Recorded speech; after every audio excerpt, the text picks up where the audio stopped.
근데 우리가 텔레비전에 하루에 3시간, 4시간 매달려 있어요. 그러니 우리의 영혼이 망가지는 거예요. 여러분들 정말로 행복하고 싶으시면 텔레비전을 치시고 그 시간에 공부하고 운동하고 감사하고 대화하시는 거예요. 6번째, 행복하려고 그러면 신앙생활을 해라. 우리 신부님이 천주교 신부면서도 6번째로 미루는 게 좀 섭섭할 수 있을 거예요. 그래도 어쨌든 6번째, 신앙생활을 해라. 이게 우리 천주교가, 제가 욕 많이 했지만 그래도 괜찮은 종교입니다. 우리 천주교가, 내가 내 동창 신부 중에 죽산성지 있죠? 죽산성지 옛날에 본당 신부로 있었는데, 할머니 한 분이 30년 동안 개신교, 옆에 있는 개신교 다니다가 어느 날 개종을 했어요. 개종을 해갖고 성당을 또 열심히 다니는 거예요. 네 할머니가 다리가 딱 부러졌어요. 부러졌는데 택시를 타고 맨날 미사 참여로 오는 거예요. 신부가 그랬어요. 할머니 봉송체도 있고 그러니까 내가 갈 테니까 할머니 돈 들여서 나오지 말아라. 그랬더니 이 할머니 정말 또 명언을 하나 했어요. 신부님 괜찮아요. 내가 이 천주교 다니고 보니까 저 개신교 다닐 때보다 이 천주교 훨씬 싸게 먹히니까 괜찮다.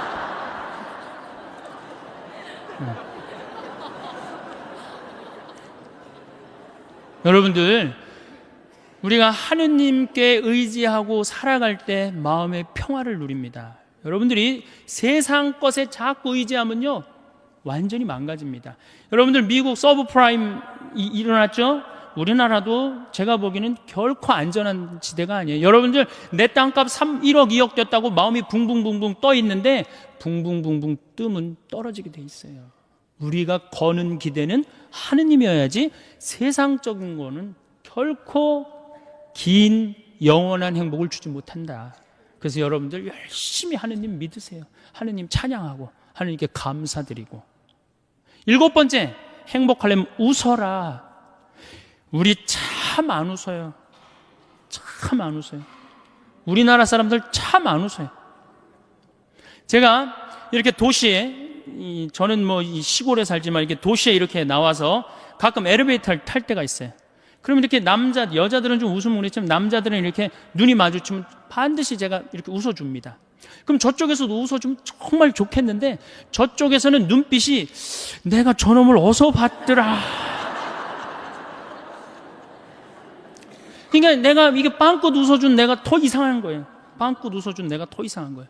그러니까 여러분들 사진 찍으라고 그러면은 웃는 사람 몇 명 있어요? 절대 안 웃죠. 안 웃어 버릇했으니까. 이게 마취를 하고 수술한 사람이랑 간지러움을 태우고 수술한 사람이랑 깨어날 때 누가 덜 아프다 그래요? 간지러움을 태우고 수술한 사람이 훨씬 덜 아프다. 웃는 건 우리 삶의 큰 활력입니다. 민주주의하고 공산주의하고 결정적으로 갈린 이유가 뭐예요? 민주주의가 승리하고 공산주의가 망한 결정적인 이유는 뭐예요? 저는 민주주의는 웃어서 일어난 거고 공산주의는 안 웃어서 망했다고 저는 생각해요. 여러분들 북한 공산주의를 이렇게 비춰줄 때 웃는 거 본 적 있으세요? 거의 없어요. 개그 프로그램이 없어요. 웃을 때 경쟁력이 생기는 거예요. 여러분들 주위에 참 잘 웃는 사람, 그 사람 경쟁력이 있어요. 생전 안 웃는 사람 경쟁력 있을 것 같아요? 절대 없습니다. 웃으면 한 560개의 얼굴에 주름이 생긴다고 그래요. 근육이 움직여서. 그런 분들은 웃으면 참 예뻐요. 특히 50대 후반의 그 초로의 여인이 이게 잔주름이 잔잔해갖고 웃을 때 너무너무 예뻐요. 그런데 만약에 평생 웃지 않아갖고 얼굴에 한 17개밖에 근육이 굵은 주름이 없어. 그분은 웃어도 무서워요. 여러분들 많이 웃으십시오. 웃는 거야말로 우리가 행복으로 갈 수 있는 지름길이에요. 그러니까 웃을 일을 많이 만들으세요. 유머도 좀 할 줄 알고, 웃긴 얘기도 좀 어서 좀 배워갖고 좀 남편한테도 한번 해주고. 8번째, 전화해라. 현대는 굉장히 외로운 병에 시달립니다. 근데 외로운 병에 시달리는 건 내가 먼저 시도하지 않기 때문이에요. 여기 혹시 어제 제가 앙성성당이라는 데서 하루 피정을 하고 왔는데 전부 다 할머니들이에요. 할머니들, 할아버지들이 있어갖고 제가 그랬어요. 자식들 다 도시에서 나가서 살지 않느냐고. 근데 도시에서 나가서 사는 자식이 전화 안 하면 섭섭합니까? 그랬더니 섭섭하대요. 섭섭할 시간 있으면 먼저 전화해라. 여러분들 자식들이 전화 안 한다고 섭섭할 시간 있으면 먼저 하시면 되잖아요. 나는 수원교구 신부인데 평창에 들어서 살고 있어요. 그런데 나한테 전화 안 한다고 내가 외로워, 괴롭다, 뭐 이럴 시간 있으면 먼저 전화하면 돼. 내 동창 중에 우리 수원교구 복음화 국장을 하고 있는 신부인데 로마에 유학을 갔어요. 6년 동안 한 달에 3번씩 꼬박꼬박 나한테 전화해요. 생태마을 농사는 잘 되냐, 교육은 잘 들어오느냐, 넌 잘 있느냐. 한 달에 꼬박꼬박 쓰고 난 6년에 딱 한 번 전화했어요. 레오나르도 다빈치 공항에 내가 8월 30일 날 가니까 나와라. 딱 한 번. 그런데 그 신부를 싫어하는 신부가 없어요. 다 누구한테나 전화를 하니까. 그놈이 6년 동안 로마에서 나한테 전화해 주는데 얼마나 좋아요. 흠이 있다면 꼭 수신자 부담으로 하는 게 이 흠이기는 하지만.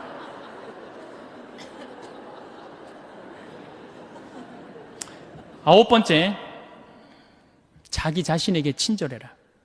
자기 자신을 사랑하지 않는 사람은 어느 누구도 사랑할 수 없습니다. 이 50대 된 아주머니들을 보면 쌈순이야. 완전 쌈순이야. 자식 보면은 내가 너한테 평생 모든 걸 바쳤는데 왜 서울대학도 못 가고 저 지방 어느 대학을 나고 빌빌거리냐고 싸우고, 남편 보면 당신 나한테 해준 게 뭐 있냐고 그러고 싸우고, 시어머니 보면 왜 죽지도 않고 날 이렇게 괴롭히냐고 그러고 싸우고. 왜 쌈순이가 됐을까요? 그 이유는 자기가 행복하지 않기 때문이에요. 저는 저한테 참 잘합니다. 잘하려고 노력해요. 저는 내가 냉면이 먹고 싶다 그러면 총회장이 사줄래나, 부회장이 사줄래나, 성무회장이 사줄래나 안 기다립니다. 냉면이 먹고 싶으면 내 돈 들여서 내가 사 먹어요. 아니, 총회장이 내가 냉면이 먹고 싶은지 무슨 짜장면이 먹고 싶은지 어떻게 알아요? 그걸 기다리고 언제 앉아 있어요? 여러분들도 여러분 먹고 싶은 먹고 싶은 게 있으면 여러분들 돈 들여서 사 먹어요. 그리고 오늘 당장에 애들 학원 먼저 끊어요. 학원 끊고 그 돈 가지고 일단 여행 먼저 갔다 오세요. 그럼 자식한테 절대 원망하지 않습니다. 10번째, 이웃에게 친절해라. 9번째까지 하면은 매력 없는 사람이에요. 근데 우리 천주교 하느님 믿는다 그러면서 얼마나 우리가 정말로 강팍하게 사는지 몰라요. 정말 이 사람들이 매일 십자가 얘기라고 매일 참회 예절하는 사람인가 의심이 갈 정도로 강팍하게 삽니다. 여러분들 1,000원 가지고 괴로워하고 갈등하고 아파해 본 적 있어요, 없어요? 있습니다. 지하철을 탔어요. 갑자기 문이 열리더니 어두운 밤에 캄캄한 이러면서 아니 이 맹인이 이렇게 장님이 이렇게 지나가고 있어요. 그럼 그때부터 괴로워하기 시작하는 거예요. 1,000원을 줘야 되나 말아야 되나. 이게 앞에 지나가면 이제 얼굴이 빨개졌다 하얘졌다 합니다. 이걸 꺼내 아무도 안 주는데 이게 용기가 안 난다. 뒷꼭지 보고 무슨 생각을 하냐면 그래도 1,000원을 줄 걸. 이런 나를 하느님이 보고 무슨 생각을 할 것 같아요? 저걸 천당에 데리고 와야 되나 말아야 되나. 하느님도 똑같이 내가 이웃한테 베푸는 만큼 하느님도 베풀어요. 근데 이놈은 1,000원을 가지고 그렇게 갈등하고 괴로워하고 힘들어하니 그게 무슨 십자가 얘기를 했는데 무슨 소용이 있어요? 사실 저는 제가 신학교 2학년 때 명동에, 저는 수원신학교 졸업했기 때문에 명동에 오면서 갈등을 한 적이 있어요. 아니 전철에 앉아 있는데 지나가는 거예요. 1,000원을 줘야 되나 말아야 되냐. 굉장히 결국 못 줬어요. 신학교에 가만히 앉아 있는데 기가 막히더라고. 하느님 위해서 모든 걸 내놨다는데 이놈은 1,000원 가지고 이렇게 괴로워하고 번뇌하고 아파하는 내 자신이 너무 한심하더라고요. 그 다음부터 저하고 약속을 했어요. 만나면 무조건 5,000원 10,000원을 주리라. 1년에 몇 번 만나요? 그 후로 5,000원 10,000원을 주고 나니까 그렇게 평화로워요. 5,000원 10,000원을 주고 나니까 그 다음에는 10,000원 20,000원도 너무너무 쉬워요. 100,000원도 쉬워요. 여러분들 어때요? 내가 시장에 나갔어. 시장에 나갔는데 저기서 이 다리 잘린 분이 고무 타이어하고 끌고 와. 야, 하늘나라에 공덕살 기회가 왔다 하고 내줘야 되는데 무슨 생각해? 제발 내 쪽으로만 오지 말아다오.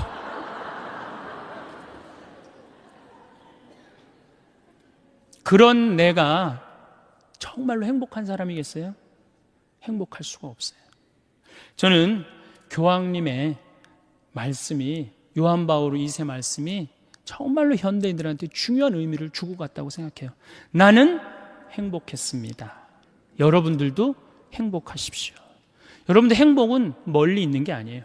제가 요거 조금 내용을 바꿨지만 이 영국 BBC에서 나는 불행하다 한 사람들 모아갖고 3개월 동안 시켰더니 아무것도 변한 게 없는데 이 세상이 너무 아름답다, 너무 행복하다, 그렇게 느꼈다는 거예요. 제가 본당 신부할 때 요한나라는 열심한 자매가 있었어요. 이 자매가 애를 넷을 낳았어요. 누가 봐도 이 자매가 정말로 효녀예요, 효녀. 그래갖고 이 자매를 보고 입교하는 교우들도 참 많았어요. 근데 이 자매가 나한테 와서 신세한테 할 때 보면 신부님, 시집살이 하기 너무 힘들대요. 왜 힘드냐? 우리 시어머니, 시아버지는 아침, 점심, 저녁 세 끼를 다 따뜻한 밥을 원한대요. 세 끼를 다. 그러니 8명 밥을 아침, 점심, 저녁으로 한다고 생각해 보세요. 얼마나 힘들어요. 그래서 내가 우리 할아버지 할머니들을 모시고 온천을 간 적이 있어요. 온천을 이제 가서 제가 우리 요셉 할아버지가 그때 73살이었어요. 73살이요. 할아버지, 왜 집에서 밥을 세 끼를 꼭 다 드셔야 되느냐? 한 끼는 좀 노인정 가서 드셔라. 가서 좀 고수도도 치고 친구들하고 놀고 그래야지. 며느리가 무슨 징역 사는 것도 아니고 하루 종일 집에 매달려서 시어머니, 시아버지 뒷바라지라는 거 너무 힘들지 않느냐? 며느리도 아침 식사 이렇게 설거지 끝내고 학부형도 만나고 다니고 싶은데 좀 다니게 하면 얼마나 좋으냐? 그랬더니 이 할아버지가 저한테 화를 내는 거예요. 신부님, 저는 노인정 가기 싫다는 거예요. 아니, 왜 노인이 노인정 가기 싫으냐? 그랬더니 이 할아버지 저한테 명언을 했어요. 형들이 심부름을 시켜서 가기 싫대요.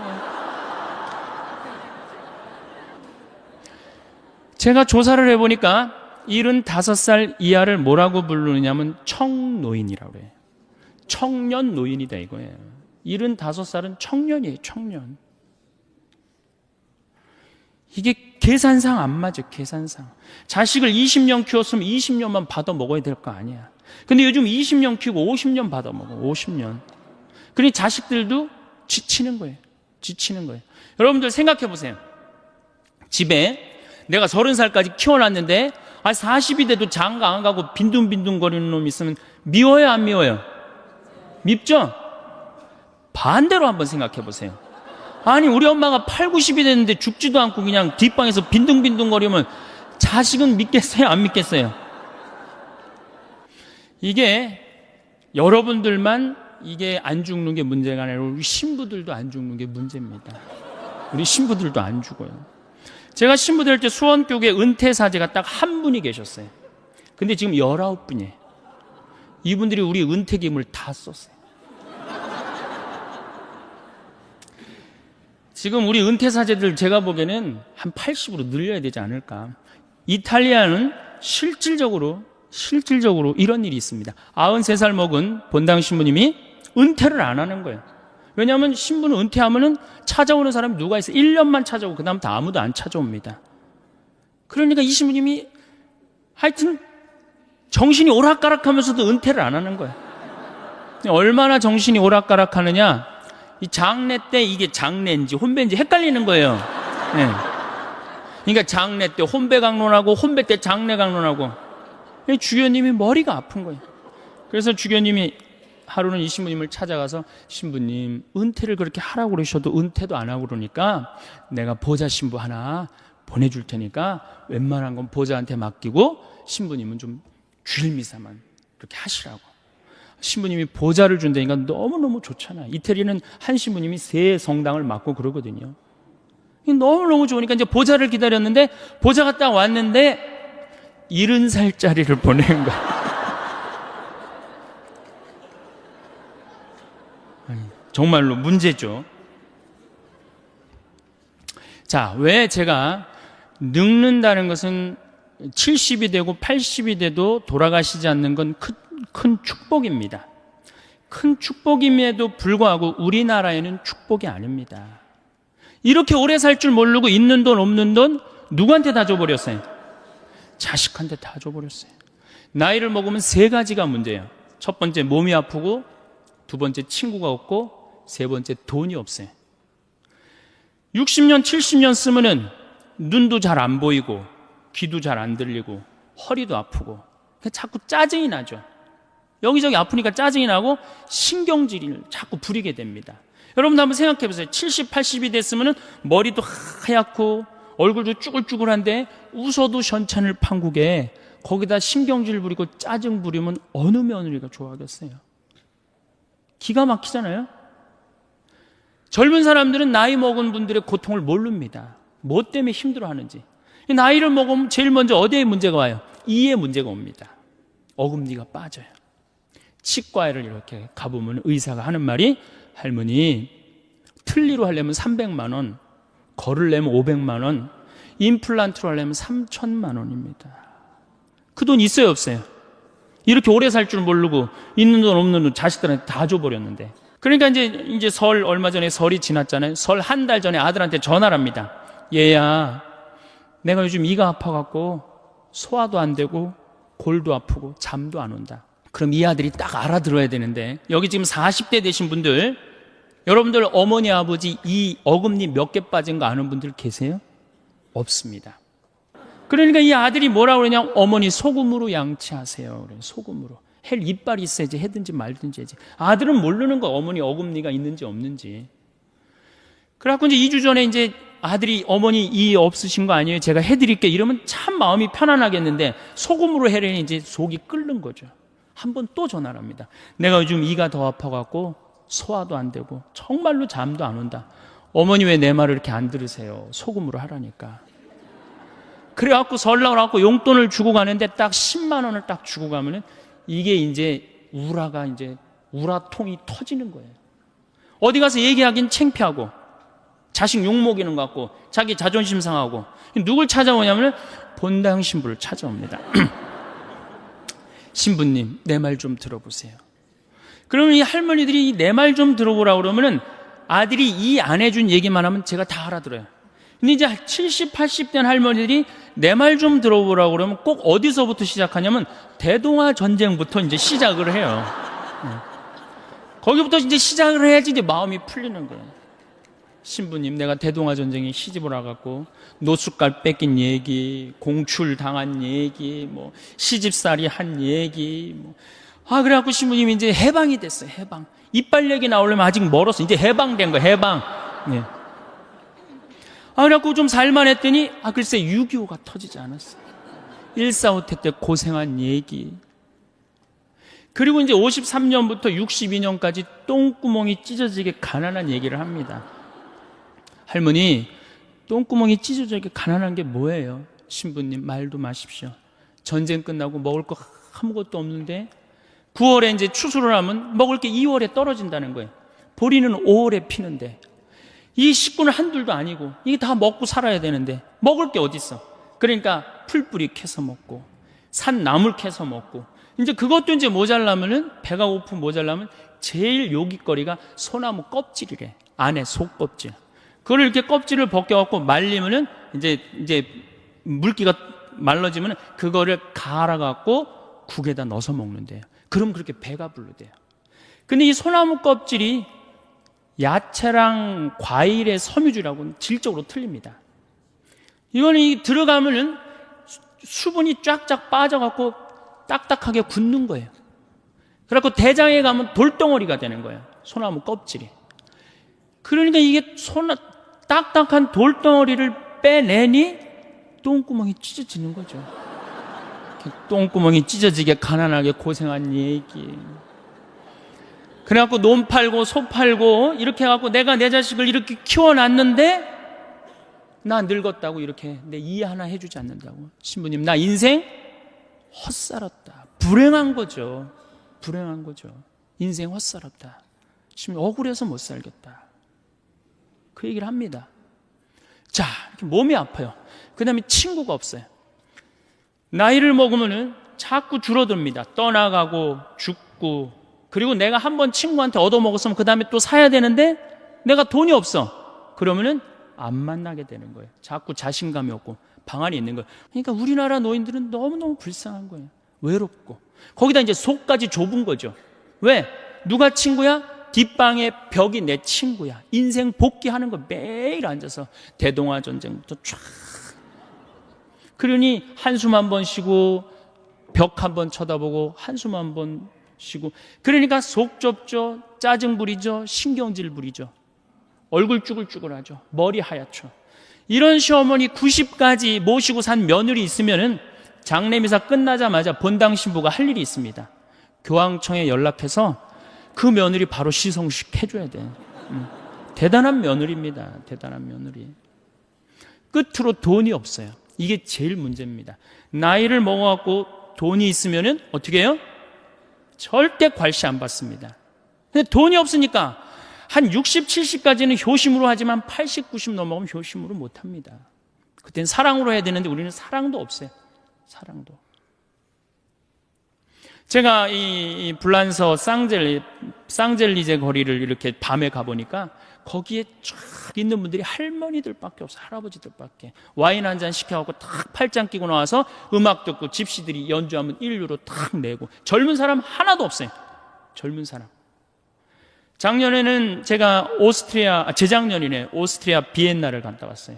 갔다 왔는데 거기 비올라 공부하는 친구랑 제일 맛있는 음식점이 시청 근처래요. 그래서 거기 가서 먹자. 17명이 밥을 먹는데 15분이 할머니, 할아버지.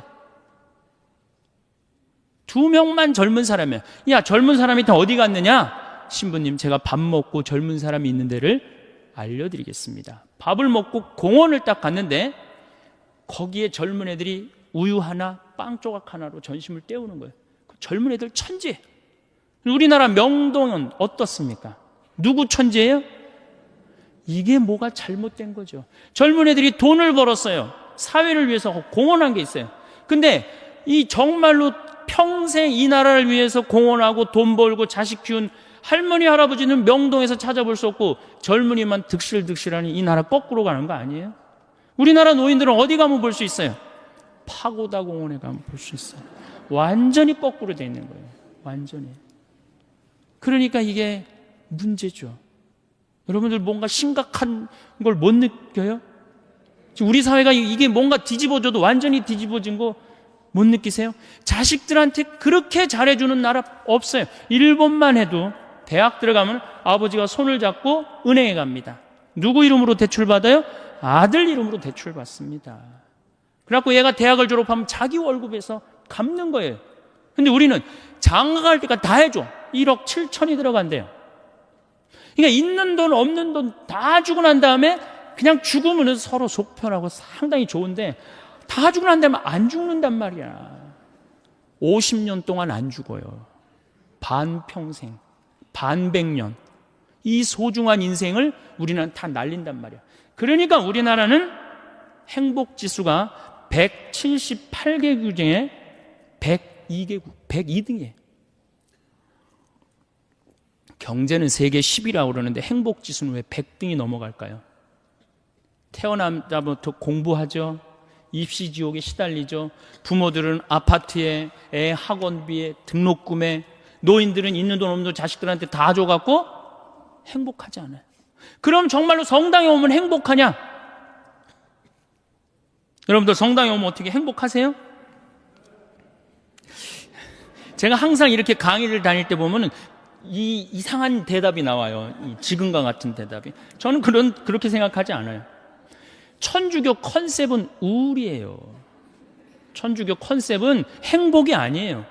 천주교 컨셉은 우울입니다. 개신교는 찬양, 기쁨, 감사, 영광, 알렐루야, 아멘이에요.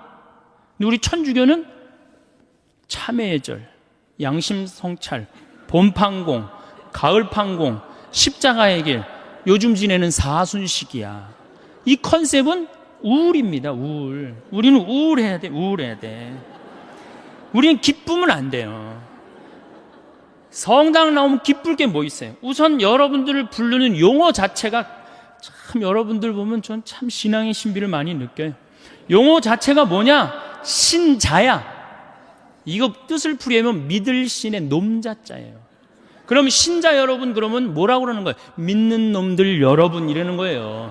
그래도 좋고 행복하다고 이렇게 성당에 꽉 찬 거 보면 성령의 역사가 아니면 불가능하죠. 개신교는 뭐라고 부릅니까? 성도라고 그래요. 거룩한 무리 여러분. 믿는 놈들 여러분, 거룩한 무리 여러분, 틀리지 않아요? 예?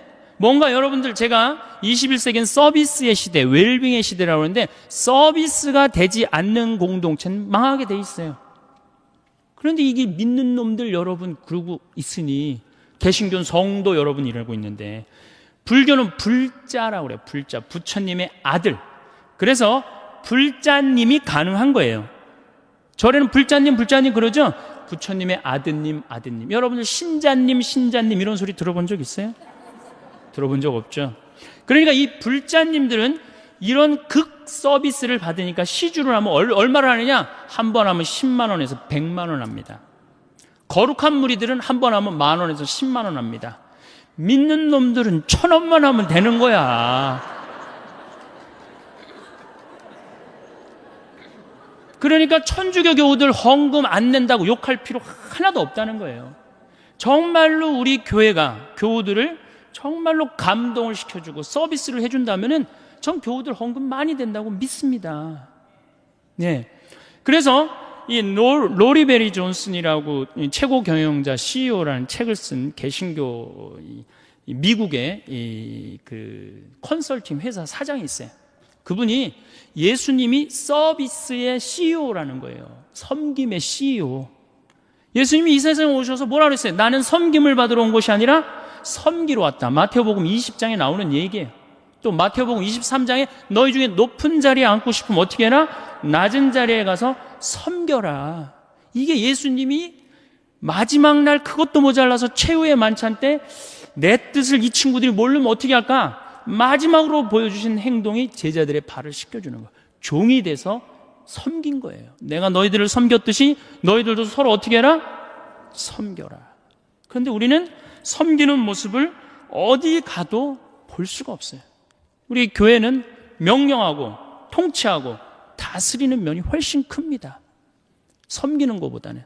저는 얼마 전에 개신교 목사님들 헌금 무슨 세금 안 낸다고 막 큰 교회들 막 두들겨, 저기 막 언론에서 그랬죠? 막 두들겼죠?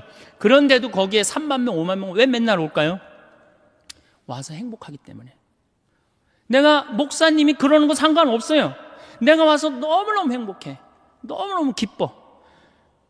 그들은 일주일 내내 스트레스를 받아도 교회 가면 그 스트레스를 다 풀어. 근데 우린 일주일 내내 스트레스 받아도 성당 가도 또 스트레스 받는 경우가 많다 이거예요. 신부님 강론이 참, 뭐 저도 신부지만은 좀 그렇죠? 네. 우리 여기 대부분이 지금 여성들인데, 시아버니 호랑새요, 시어머니 꾸중새요, 동생 하나 한림새요, 한량새요, 신우 하나 뾰족새요, 시아집이 뾰중새요, 남편 하나 미련새요, 자식 하나 우는새요, 나 하나만 썩을 셀새. 이 며느리들이 이렇게 스트레스를 받고 살아요. 귀 먹어서 3년이요, 눈 어두워서 3년이요, 말 못해서 3년이요. 석 3년을 살다 보니 배꼽 같던 내 얼굴 호박꽃 다 되었네. 3당 같던 내 머리 비사리 춤이 다 되었네. 비당 같던 내 고운 손결 오리발이 다 되었네. 이게 우리 며느리들의 아픔이고 고통이에요.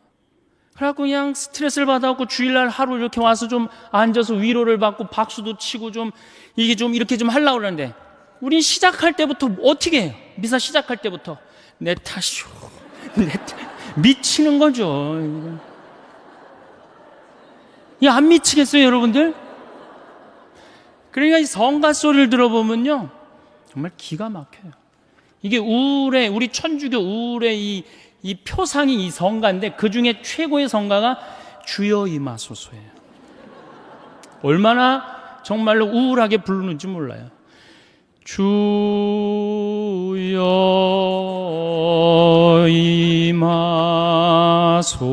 임하소서. 기쁠 게 뭐 있어요. 그냥. 개신교는 4분의 3박자로 부릅니다, 이 노래. 주여 임하소서 내 마음에 아무개 헤매는 한 마리 양을, 이렇게 부르잖아요. 근데 우리는 이거를 청승을 떨면서 불러요. 태양과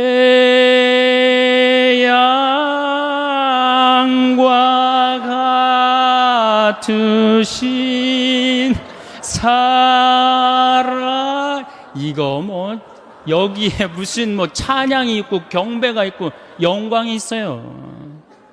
그러니까 미사하고 나면 힘이 하나도 없는 거야. 일주일 내내 스트레스 받고 성당에 와서도 완전히 그냥 뭉개지고 가는 거예요. 그러니까 제 말은 천주교의 기본 컨셉은 우울이다 이거예요. 우울. 그럼 우울의 극치가 있어요. 성지순례입니다. 이게 우리 천주교 성지순례, 이게 많이 바뀌어야 되는 건데 5월이나 9월 달에 성지순례를 가요. 그렇죠? 5월이 얼마나 계절이 예뻐요. 장미 만발하고 정말 꽃 철쭉 막 펴 있고 얼마나 이게 가슴이 막 이렇게 봄처녀 이렇게 뛰듯 뛰어요. 그래서 성지순례를 가요. 9월 달에 코스모스 만발할 때 성지순례를 갑니다. 그리고 레지오에서 이제 성지순례를 가요. 관광버스를 타고 가는 거예요. 하늘은 파랗고 정말 만물이 이제 뭐 생동하는 계절에 성지순례를 가는데 마음에 맞는 자매하고 또 같은 차에 타게 됐어. 옷도 예쁘게 입고 막 돈 이렇게 주머니도 차고 이렇게 간식도 찾는데 레지오 단장이 딱 보니까 이거 너무 들떴어. 우리 기본 컨셉은 우울인데.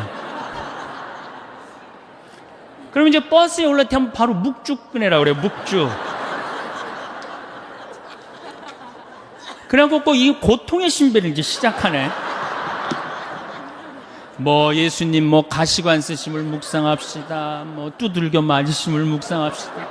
뭐 피땀 흘리심을, 이렇게 오단하고 나면요 하늘이 파랗게, 뭐가 지금 파래. 지금 예수님이 지금 십자가에 올라갔다 내려왔는데 그것만 해도 제가 보기엔 충분해요. 그런데 이제 솔매를 이제 성지순례를 가면 이 또 누가 사회자가 김대건 신부님의 생애를 또 읽기 시작하네. 이 또 그걸 이제 구구절절히 읽으면 관광버스 안에 한숨 소리가 이제 나오는 거야. 아유, 우리 신부님, 불쌍한 신부님. 그래갖고 이제 신부님이 이제 조선에 이제 부재 때 이제 이렇게 입국을 해서 보니 참 조선교회가 기가 막히잖아요. 신부 없이 39년에 다 돌아가셨으니 목자 없이 몇 년을 지낸 거예요. 성사를 했나, 미사를 영했나, 세례를 받았나. 그런데 빨리 내가 이 신부님들을 모셔와야 되겠다. 배를 타고 떠나는데요 12m짜리 배를 타고 떠납니다. 어부들이 김대건 신부님이 해양법을 아는 줄 알았어요. 근데 김대건 신부님은 저쪽으로 가면 중국일 거다. 그리고 떠난 거예요. 그러니 고생을 얼마나 했겠어요. 정말 대단한 분이죠. 그래갖고 그냥 20일 동안 먹지도 못하고 난파를 당합니다. 노도 떨어지고 뭐 닷도 그냥 없어지고, 하여튼 기적으로 이제 상황에 도착해갖고 신부님 서품을 받고 다시 돌아오죠. 똑같이 고생을 하는데 왔는데 제주도네. 조선인 줄 알고 왔는데. 그래갖고 다시 또 이제 인천으로 들어가갖고 신부님이 사목 활동을 하다가 주무시지도 않고 사제가 더 필요하다 그래서 사제를 영입하려고 그러다가 순의도에서 붙잡히시죠. 6월 달에. 6월 달에 붙잡혀하고 9월에 순교를 하는데 이 젊은이가 관아에서 라틴어 하지, 불어 하지, 중국어 하지, 우리나라 말 하지, 이런 인재가 어디 있어요. 그러니까 회유를 해도 신부님, 우리 대장 예수님 이러면서 교우들 보아라, 난 이제 하늘나라로 간다. 이렇게 굳건한 신앙을 가졌으니 신부님을 때리죠. 때리니까 6월에서 9월에 순교하니 여름을 지나잖아요. 허벅지에 구더기가 나고 그냥 정말로 고생을 하죠. 그런데 여러분들은 뭐 하는 거냐? 이렇게 훌륭한 신앙 성도를 모시고 사는데 주일미사를 제대로 나오냐, 선교를 제대로 하냐? 그럼 교우들은 또 고개 팍 숙이고 우울 컨셉으로 나가는 거죠. 자, 장하다 순교자 합시다. 장하다 장송, 그러니까 장례차가 가는 거야. 관광버스가 아니라. 그러다 어느 사이에 이제 그렇게 하다 보면 성지에 도착을 합니다. 그럼 시키지 않아도 십자가의 길 알아서 해요. 이제 십자가의 길 끝나고 밥을 먹는데 이 사회자, 이 단장이 보기엔 좀 미안하다면 1년에 한 번 나오는 건데 술을 먹이기 시작해요. 한 잔씩 먹으라고. 갈 때는 거룩한데 올 때는 이상한 모습이 나옵니다. 갈 땐 분명히 장하다로 갔는데 올 땐 차차차로 오는 거예요. 이게 우리 한국 천주교의 모습이에요. 한국 천주교의 모습. 개신교는 처음부터 거룩하게 가서 끝까지 거룩하게 옵니다. 중간에 뭐 노래하고 박수치고 춤추고 없어요. 왜? 이미 교회에서 다 했기 때문에 이건 성주순례로 끝나는 거예요. 우리는 한 번도 한 적이 없어. 이제 1년에 유일하게 한 번 스트레스 풀 수 있는 시간은 돌아오는 길이야. 그 시간은 광란의 시간이 돼야지 스트레스를 푸는 거예요. 미치는 거죠. 통제가 안 돼요. 그 시간에는. 막 화장실 갈 때도 춤추고, 야, 제가 이렇게 성주순례 다닐 때마다 저 사람이 저런 끼가 있는 줄은 꿈에도 몰랐다. 그런 사람이 참 많아요. 1년 내내 고개 숙이고 다니니까 얌전한 줄만 알았지. 제가 하여튼 그 초년도에 어느 본당에 보좌신부를 했었어요. 보좌신부를 했는데 굉장히 13,000명 본당이었어요. 7개 꿀이야. 이제 그 여성 꿀이야가 성지순례를 하는데 관광버스가 10세대가 가는 거예요. 10세대가. 근데 이제 보좌신부랑 가고 싶은 거예요. 꼬시는 거예요. 신부님, 우리랑 성지순례 가요. 난 싫습니다. 그때만 해도 대단했거든요. 요즘은 좀 덜하지만. 왜 가기 싫습니까? 아니, 갈 땐 거룩한데 올 땐 너무 정신이 없어서 난 싫다. 걱정하지 말고 그런 일이 있어도 우리가 막아주겠다. 네, 알겠습니다. 갔어요. 갈 땐 정말 거룩하게 가더라고요. 근데 올 때는요, 이게 장난이 아니에요. 이 아파트촌에 있었던 성당인데 젊은 엄마들인데, 아니 내리자마자부터 술을 박스로 먹더니 올라서서 취해갖고 그 복도 사이에 나와갖고 막 관광버스 춤을 추는 거예요. 막 오르니까 젊은 보좌 신부랑 춤을 추고 싶은 거예요. 끌고 나가려고 그러는데 단장님들이 막았어요. 좀 맨 앞자리에 앉았고. 결국은 끌려 나갔어요. 저는 춤출 줄 모릅니다. 신부님 걱정하지 마세요. 우리가 다 알아서 할 테니까. 어떻게 알아서 해요? 내 손을 붙잡더니 막 추는 거예요. 한 5분 정도 이제 자매님들하고 춤을 춰갖고 이제 들어오려고 그랬더니 어딜 들어가니 오늘은 안 된다. 내 이 양복 뒷덜미는 힘이 왜 이렇게 좋아? 그러니까 갈 때는 자매님들인데 올 때는 아줌마로 변합니다. 아줌마로. 그래갖고 좀 앞에서 막 춤을 추면 저 뒤에서 뭐라고 그러냐? 야, 니네만 신부님 데리고 놀지 말고 뒤로 좀 보내. 앞에서 뒤까지 그냥. 통제가 안 돼요, 통제가. 근데 저는 충분히 이해를 해요. 아니, 더 심하게 놀아도 전 된다고 생각해요. 더 심하게. 어쨌든 경찰이 뭐 있다고 그래도 앉지도 않아요. 보라고 그러고 막 그런데 성당 도착 2km 전에 기적이 일어납니다. 누가 갑자기 마이크를 잡더니 하늘에 계신 우리 아버지 이러면요 자기 자리로 다 뛰어들어가 알아서. 난 하늘에 계신 우리 아버지가 그렇게 전능한지 그때 알아봐요.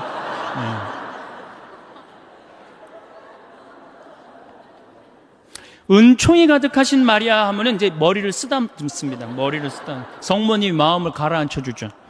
영광이 하면요 다시 우울 컨셉으로 돌아갑니다.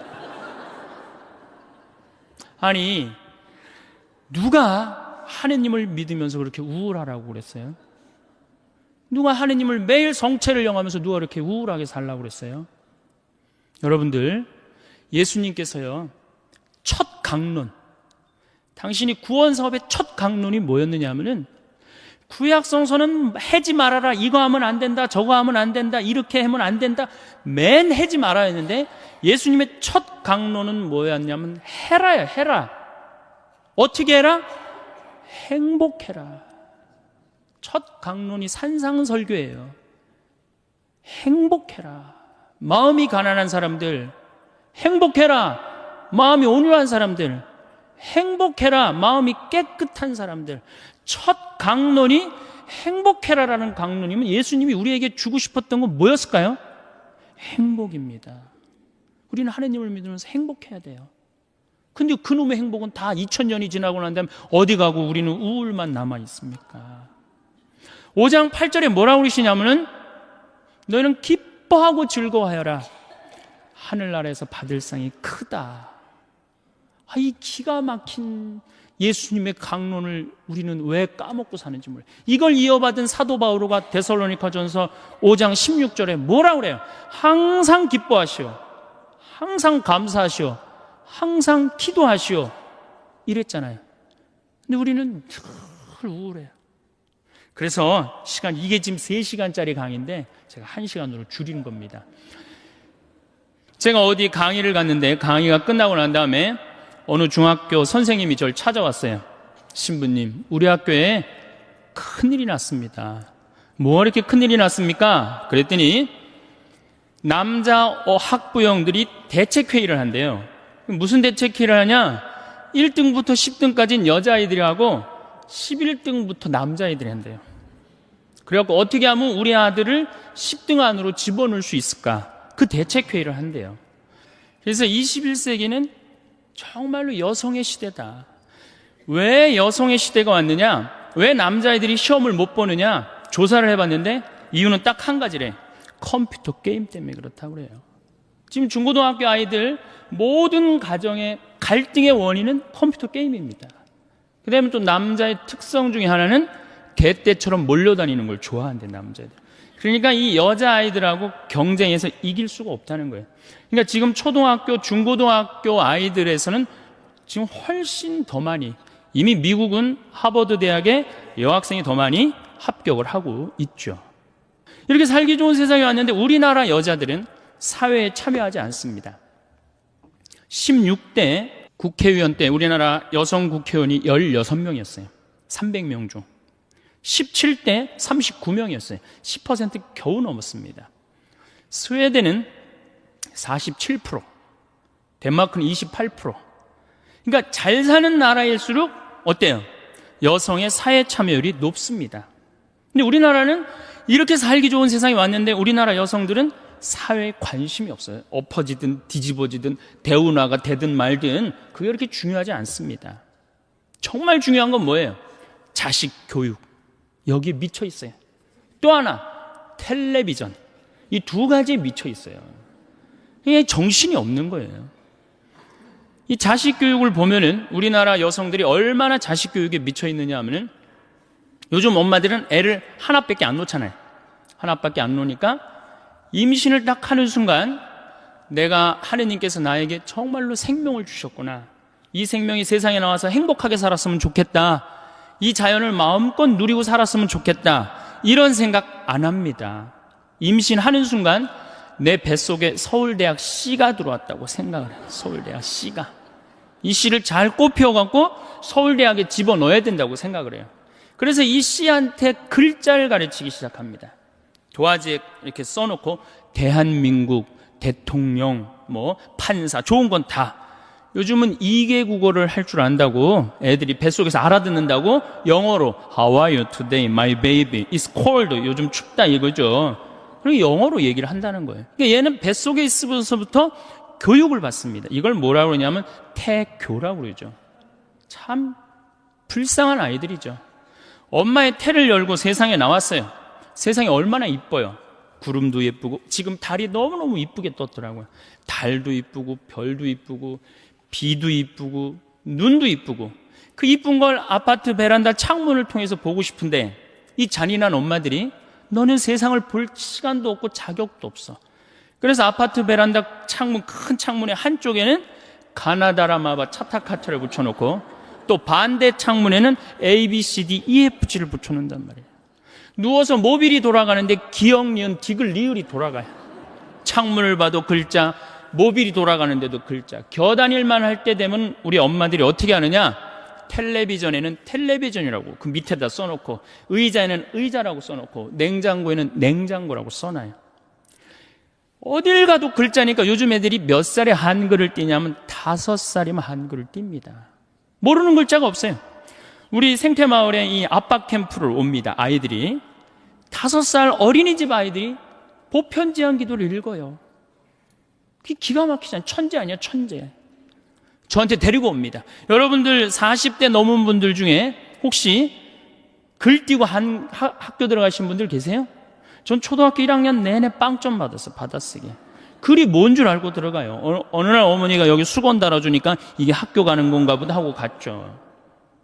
근데 그런 엄마가 내 아이가 5살 때 한글을 띄었다. 흥분됩니까? 안 됩니까? 흥분되죠. 저한테 데리고 옵니다. 신부님, 우리 애가 천재인가 봐요. 왜요? 텔레비에 나오는 글자 모르는 글자가 없어요. 안수기도 축복기도 해달라는 거죠. 천재한테. 그럼 내가 걔 머리에 손을 얹고 뭐라고 기도를 하냐면은 이제 네 인생은 쫑났다. 내가 이렇게 기도해줘요. 이 5살 때는 고정적인 개념을 가르쳐주면 얘가 똑똑 바보가 된다고 그래요. 글자는 잘 알지만 다른 걸 전혀 모른다는 거예요. 똑똑 바보가 되는 거예요. 그리고 나중에 이제 누구 인생도 같이 쫑납니까? 엄마 인생도 같이 쫑나는 거예요. 아, 천재인 줄 알고 초등학교에 넣어놨더니 남들하고 섞어놓으니까 어때요? 똑같네. 불안하고 초조하죠. 그러니까 학원에 보내기 시작해. 속셈 학원, 뭐 나눗셈 학원, 뭐 영어 학원, 뭐 요즘 서당도 있어요. 서당, 뭐 태권도 학원, 뭐 애가 무슨 실험 도구 대상도 아니고 얼마나 불쌍해요. 그래갖고 초등학교 끝나면 이제 중고등학교 때 전쟁을 합니다. 아이랑 학원에 가느냐 안 가느냐. 신부님은 애를 안 낳아서 모르지만 이게 너무는 이게 안 됩니다. 이게 그럴 문제로 끝나는 게 아니에요. 어쨌든 울며 불며 달래갖고 서울대학은커녕 무슨 저 지방에 무슨 제3대학에 이제 들어갔어요, 얘가. 그래갖고 얘가 졸업을 해갖고 취직을 했어요. 장가까지 보냈네? 그럼 부모 역할 다 한 거야, 안 한 거야? 다 했죠? 부모 역할 다 했으면 어떻게 해야 돼요? 줘야지. 부모 역할 다 했으면. 근데 이 21세기에 정말 심각한 문제는 뭐예요? 안 죽는 거예요. 이게 안 죽어요. 대개 장례미사 할 때 보면 90세입니다. 재수 없으면 100살까지 산다는 얘기예요. 여러분들 전부 다. 많은 분들이 지금까지 누군가를 위해 살아왔습니다. 가족을 위해, 일을 위해, 주변 사람들을 위해 자신의 시간과 에너지를 아낌없이 쏟아부었습니다. 그렇게 살아온 날들이 헛되지 않았고 그 덕분에 소중한 것들을 지켜낼 수 있었습니다. 하지만 이제는 조금 다르게 생각해 볼 필요가 있습니다. 내가 원하는 것, 내가 좋아하는 것, 내가 행복해지는 일에 더 많은 관심을 가져도 괜찮습니다. 아니, 그래야만 합니다. 남을 위해서만 살던 삶에서 벗어나 나를 위해 살아가는 용기를 내야 할 때입니다. 그것이 이기적인 것이 아니라 오히려 나를 지키고 나를 사랑하는 사람들과 더 건강한 관계를 유지할 수 있는 방법입니다. 누군가를 위해 살았던 시간이 아깝다는 말이 아닙니다. 다만 이제는 나를 위한 시간도 가져야 한다는 것입니다. 나를 위해 무언가를 한다는 것은 사치가 아닙니다.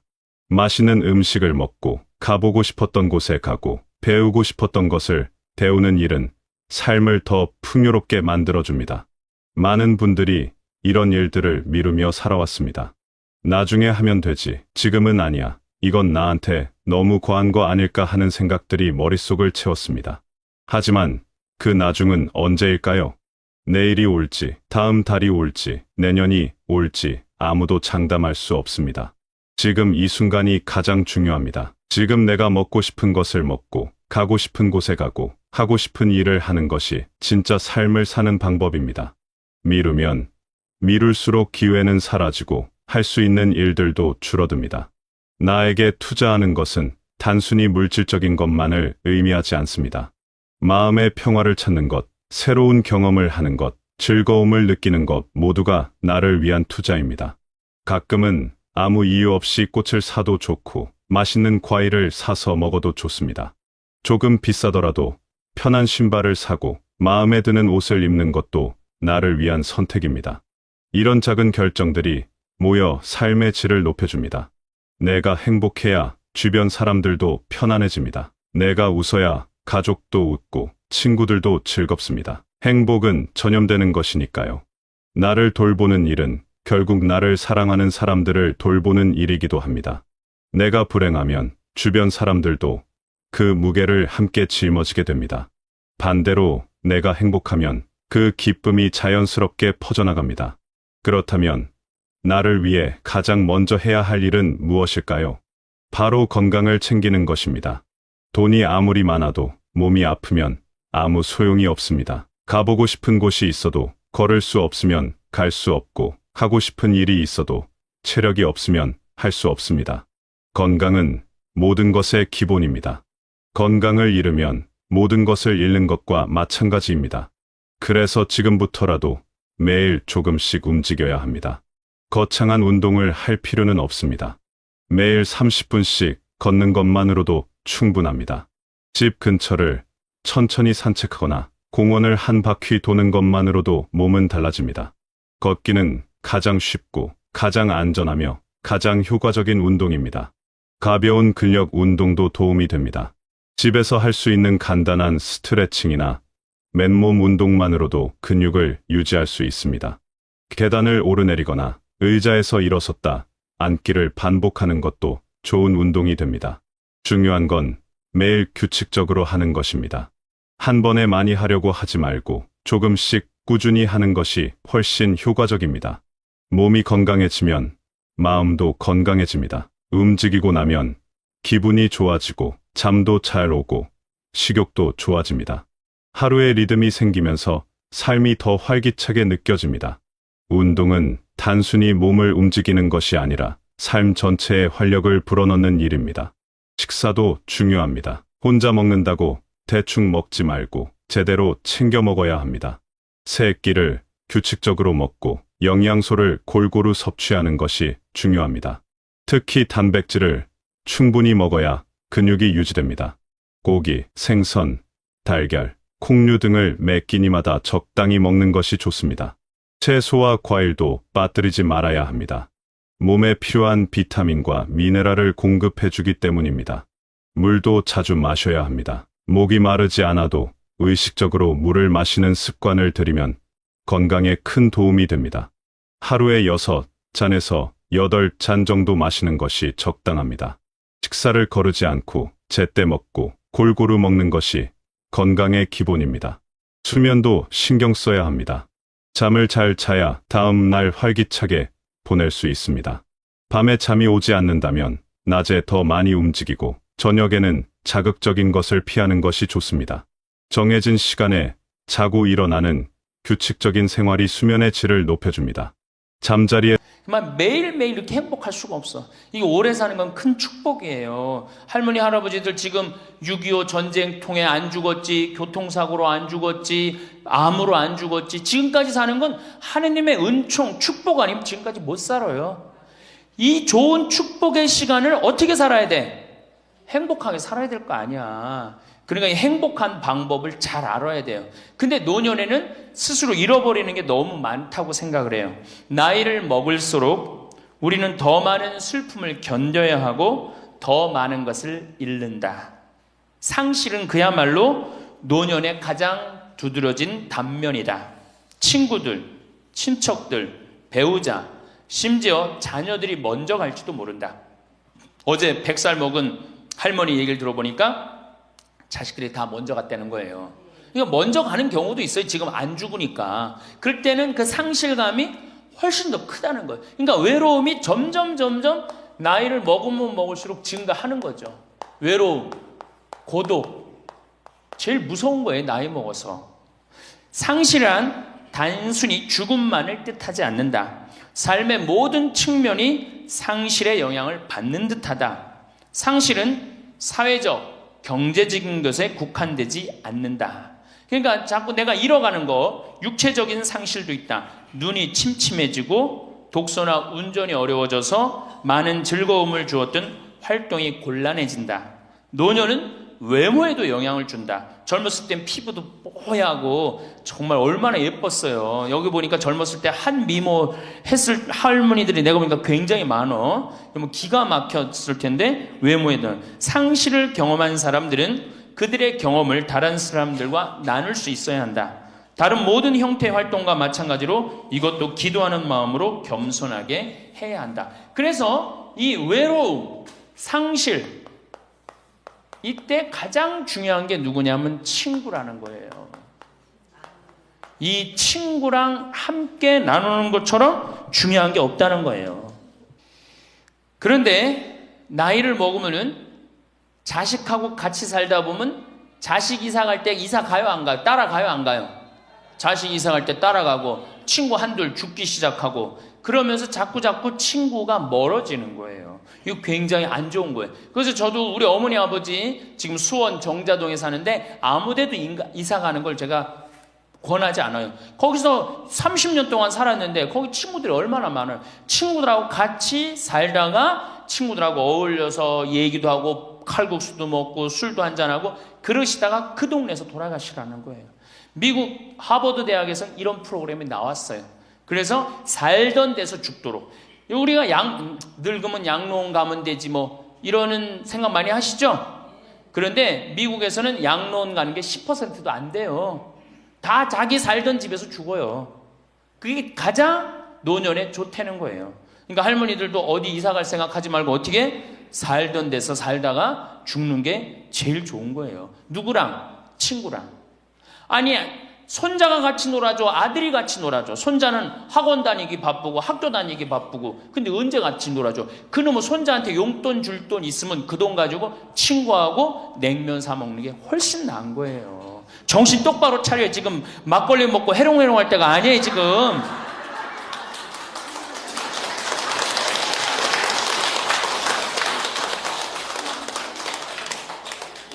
여기 비산동 노인대학 할머니들은 정말 행복한 분들이에요. 왜? 일주일에 한 번 나와서 또래 친구들하고 노래도 하고 아까 보니까 또 마당에서 노래하고 막 강의도 안 들어오려고 막 그러다 보니까 이게 얼마나 중요한 건데 일주일에 한 번 친구를 만나서 노래하고 춤도 추고 이게 굉장히 중요한 거예요. 그래서 노인대학 중간에 관두지 마세요. 죽을 때까지 다녀. 죽을 때까지. 예. 그거 가면 밥도 그냥 주잖아.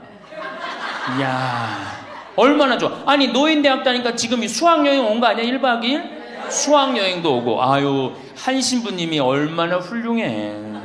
그냥 이쁘게 생기기도 했지만 얼마나 훌륭해. 할머니들 그냥.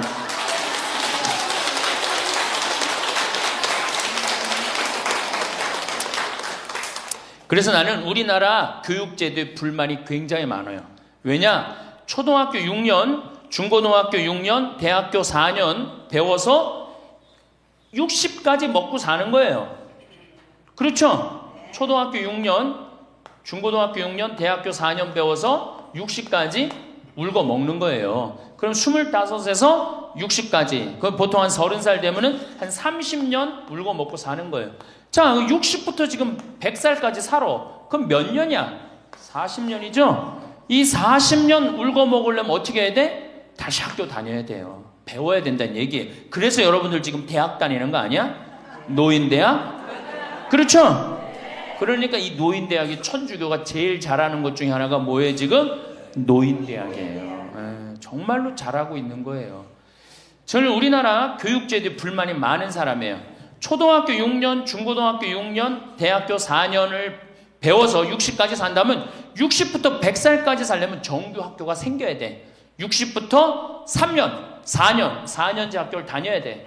그래서 지금 초등학교를 세우는 게 중요한 게 아니라 시니어, 노인 대학을 전부 다 동네마다 학교에 세워갖고 60살 되면은 아예 여기 의무 교육을 해야 돼. 4년 동안 배워갖고 나머지 100년, 40년 살 거를 재산 관리는 어떻게 하고 건강 관리는 어떻게 하고 친구 관리는 어떻게 하고 본인이 이제까지 살아온 그 재능을 어떻게 키워주는 거. 그래서 이 학교 안 나오면 살지 말어. 100살까지.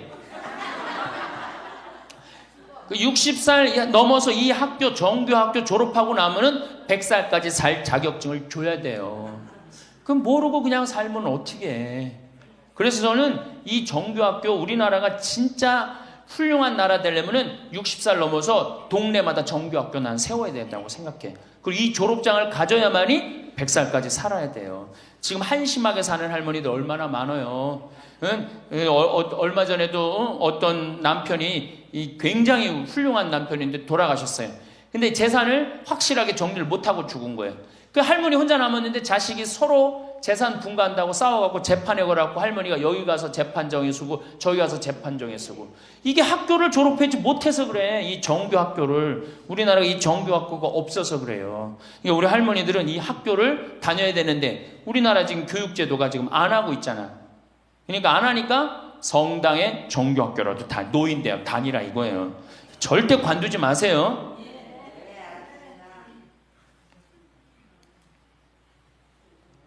호주에서는 다른 사람 절대 안 만난 할머니가 돌아가셨는데 어떻게 6개월 동안 그 할머니가 죽었는지 아무도 모르는 거예요.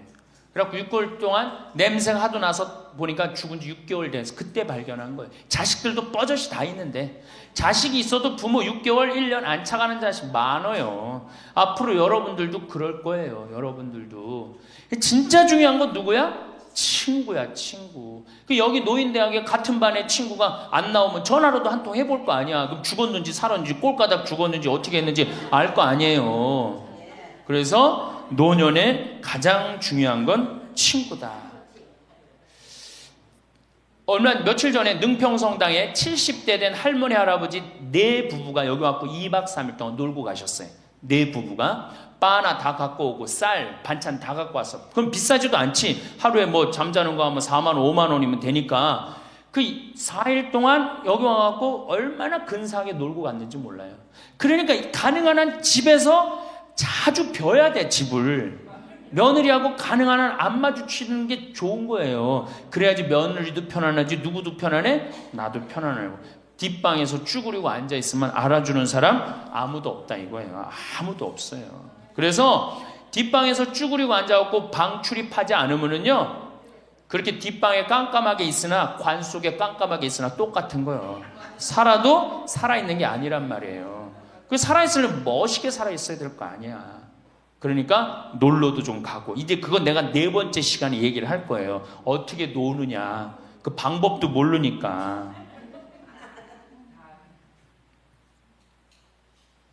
저는 우리나라 지금 주일학교, 우리 수원교구가 이 신호도수가 청소년 신앙의 뭐 활성화인가 그래요. 예, 청소년.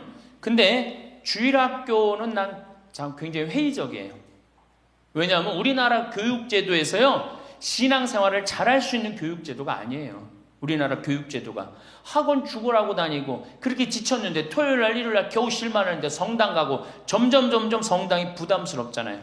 그러니까 주일학교에 있는 돈 없는 돈 다 쏟아넣어. 보좌신부가 그냥 총력을 기울여. 주일학교에 그 6학년 졸업하고 나면은 이놈들이 중고등학교 가면요, 학원 다니고 대학 가야 된다고 성당 다 안 나와요. 그러니까 초등학교가 1000명이면은 중고등학교는 100명으로 줄어들어요. 여기다 뭘 돈을 쏟아넣고 그래. 주일학교 2박 3일 여름 피정 데리고 가는 것보다 진짜 중요한 건 노인대학이야. 노인대학.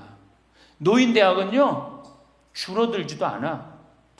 죽지도 않으니까 줄어들지도 않고 그대로 가는 거야. 얼마나 좋아. 그리고 성당 평일미사 다 메우는 사람들 누구야? 할머니 할아버지들 아니야. 주일날 성당 다 메우는 사람들 누구야? 연령 초상 남은 거기 갖고 연도 다 바치는 사람들 누구야? 이게 노인처럼 중요한 게 없는 거야. 그러니까 보좌신부는 주일학교 애들을 위한 보좌신부가 아니고 누구를 위한 보좌신부여야 돼? 노인댁을 위한. 이 새파란 신부가 와서 할머니들한테 재롱 피면 좋아 안 좋아? 그냥 우리 할머니들 보좌신부 보기만 해도 좋죠? 근데 왜 그 보좌신부를 주일학교 애들한테 쏟아 넣느냐고. 참 진짜 노인대학이 중요한 거예요. 그래서 우리 할머니 할아버지들 이거 관두지 말고 꼭 열심히 다니세요. 아셨어요? 네. 자, 이제 노년에 첫 번째 외롭다 말씀드렸어요. 외롭다. 예. 두 번째로는 노년에 이 자식들하고 문제예요.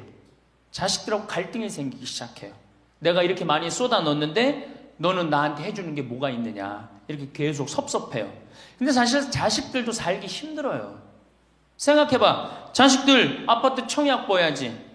애들 학원 보내야지. 전기세 내야지. 전화비 내야지. 먹어야지. 그렇죠? 그 자가용 타고 다니면서 기름값 올라가면 기름값 내야지. 아프면 또 저기 뭐 병원 가야지. 대충 따져보니까 한 달에 최소한 라면만 먹어도요 150만 원에서 180만 원이 들어가요. 그럼 나 먹고 살기도 힘든데 죽지도 않는 어머니 아버지 오랫동안 계속 잘 모실 수 있어요? 잘 모실 수가 없어요. 그걸 바라는 것도 사실은 미안한 거예요. 그러니까 이제는 내가 나이가 70이 됐다 그러면은 자식은 자식, 내 인생은 내 인생, 서로 분리해서 사는 거예요. 내가 늙어서 자식한테 기대서 자식한테 피해 안 주는 게 결국은 누구 도와주는 거야? 자식 도와주는 거예요. 혹시 여기 할머니 할아버지들 중에, 할머니들 중에 내가 그런 의식이 있다, 내가 늙어서 자식한테 호강을 받아야 되겠다, 이런 의식이 있으면 빨리 버리세요. 이제 나 혼자 내 인생 살아가야 된다. 그게 가장 중요한 생각이에요. 그래야지 나중에 자식도 부모한테 계속 사랑을 할 수가 있어요.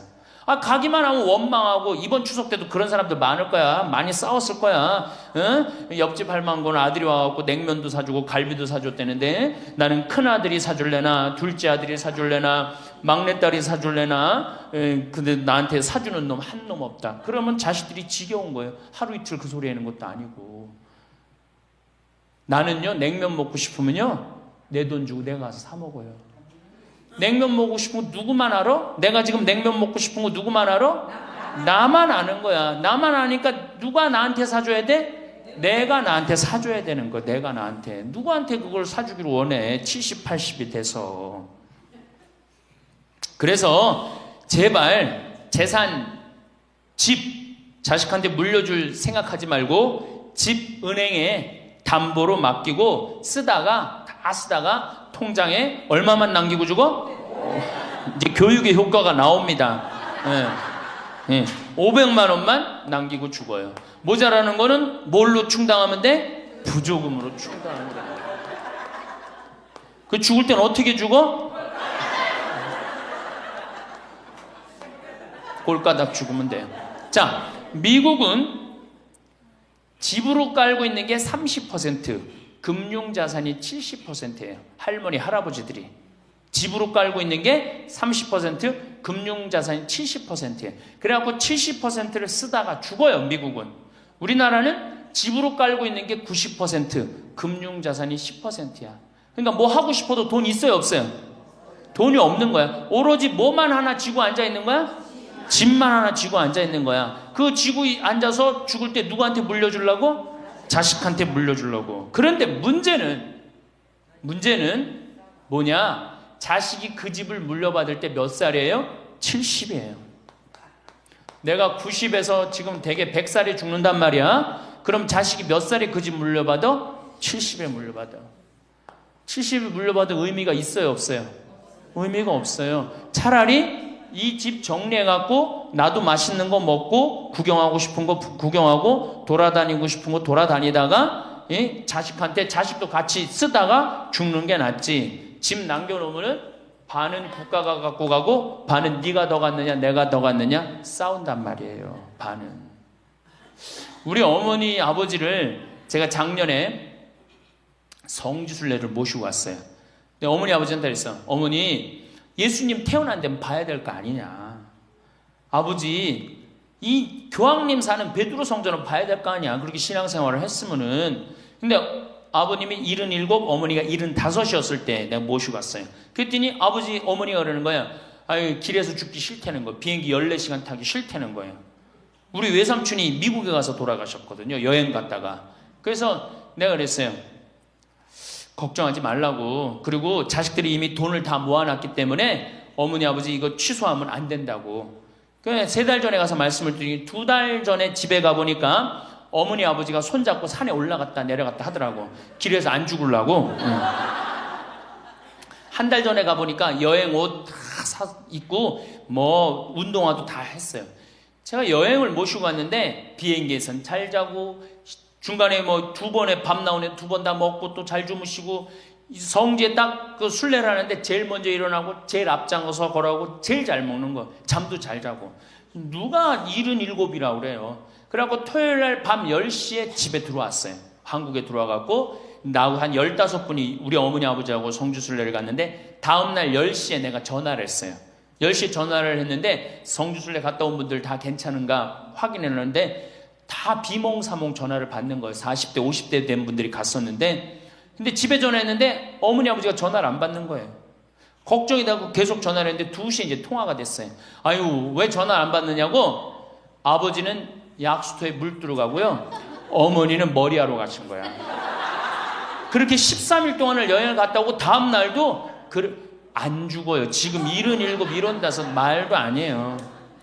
그렇게 모시고 여행을 갔다 왔더니 지난달에 내가 집에 가고 어머니 아버지하고 전심 같이 갈비 먹었어요. 그야말로 갈비를 먹는데 어머니가 그러는 거예요. 신부님, 작년에 신부님이 저기 막 성주순례 유럽 갔다 온다고 여행 가방을 이쁜 걸 사주었는데 집에 그 여행 가방이 이렇게 앉아 있는데 여행 가방이 너무 아깝다고. 저 여행 가방이 또 가자 이거지. 그래서 제가 그랬어요. 알았다고. 올해는 경제가 어려우니까 내년에 내가 모시고 가겠다고. 그래서 내년 모시고 갈 계획이에요. 왜? 이제는 인생이 휴가란 말이야. 휴가니까 정말로 인생을 즐겁게 살고 좀 하느님께 영광 드리고 감사하면서 살다가 떠날 때 부조금은 어머니의 이름으로 부조금이 들어오면 어머니 이름으로 과원에 집 한 채 줘줄 거고, 아버지가 돌아가시면 아버지 이름으로 집 한 채 드리고, 그리고 아무것도 남기지 않고 가시는 거예요. 그게 멋있는 거예요. 그러니까 제발 욕심을 버리세요. 내 자식, 내 새끼 이 욕심을 버려. 우리가 하늘나라를 지향하는 사람들은 아니야? 근데 뭐 이렇게 세상에 욕심이 많아. 하늘나라에 지향하는 사람들이. 그러니까 돌아가실 때는 누구한테 돌아가? 난 이 돌아간다는 말 참 좋아해요. 죽었다는 말보다 돌아간다는 말을 참. 어디로 돌아가? 하느님한테로 돌아가는 거예요. 돌아갈 때는 하느님한테 돌아갈 때는 좀 자신 있게 돌아가야 될 거 아니야. 세상에 다 묻어놓고 그냥 빈털터리로 너 나한테 한 게 뭐 있냐? 난 자식한테 다 주고 왔습니다. 하느님, 내가 고아원 아이들 정말로 정말 엄마 아버지 없는 아이들 위해서 집 한 채 져주고 왔습니다. 나보다 훨씬 더 불쌍한 할머니 할아버지들 위해서 집 한 채 져주고 왔습니다. 이게 나요? 내가 자식한테 물려주는데 국가가 반 갖고 가고 자식이 갖고 싸웁니다. 지금 이게 나요? 어느 게 나요? 이렇게 얘기해도 집에 가보면은 말짱 노름목이에요.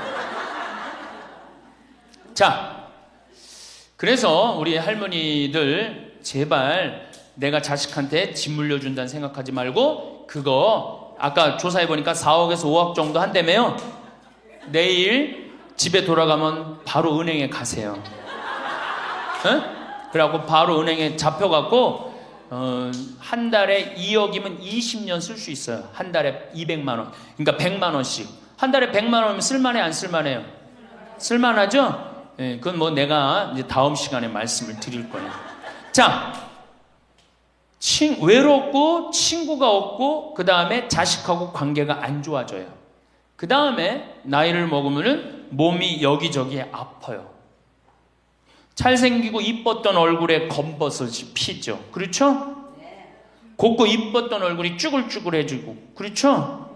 예. 당뇨병이 생겨서 기력도 빠지고, 관절염이 생겨서 무릎도 아프고, 골다공증이 생겨서 넘어지기만 해도 뼈가 부러지고, 심장병도 생기고, 또 치매까지 걸리면 자식인지 누군지 구분도 못하고, 예? 여기가 하늘인지 땅인지, 예? 그것도 구분 못하고, 고혈압으로 쓰러져갖고 다리 한쪽 질질 끌고 다니고,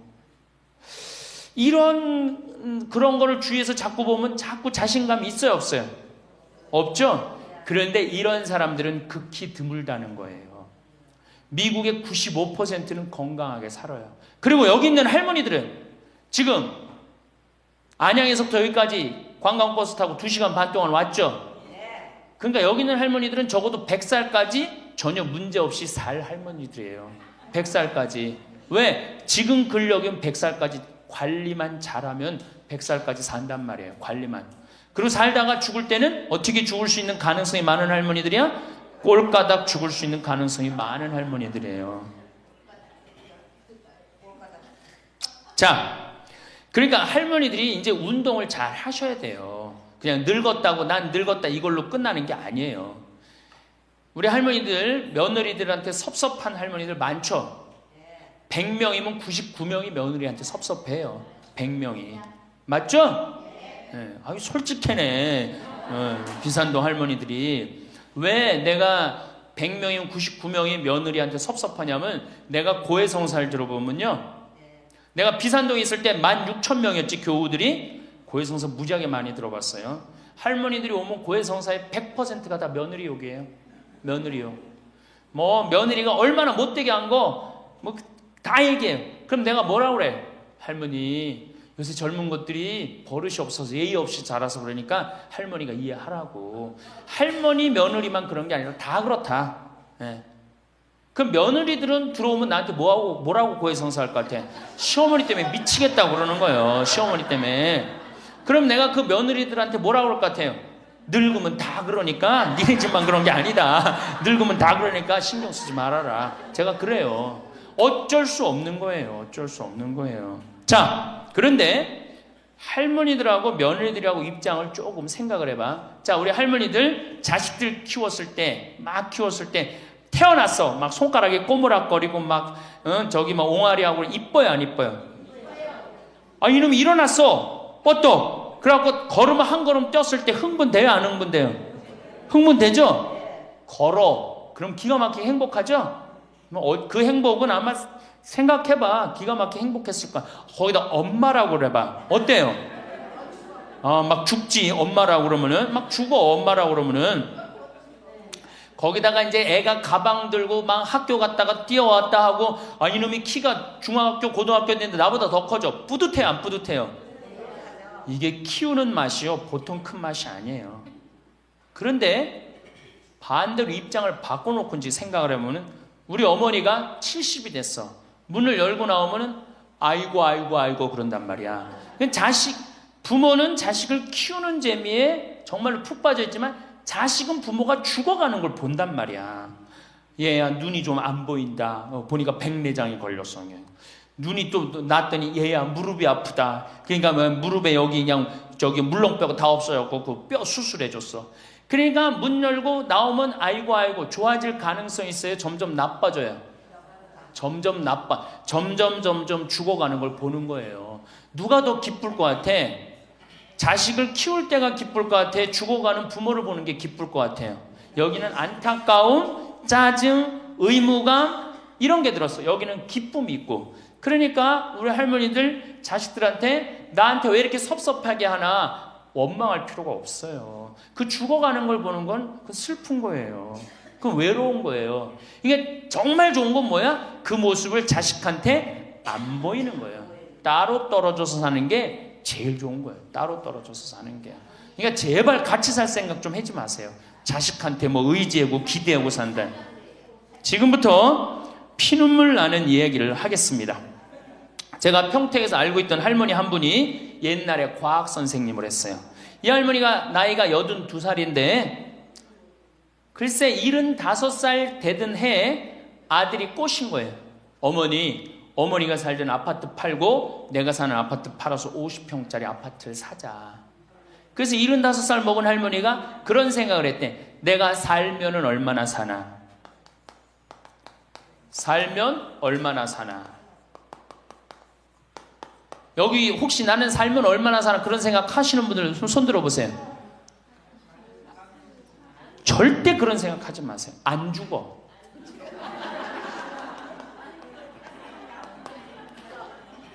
얼마 전에 102살 먹은 할머니한테 인터뷰를 했어요. 기자가.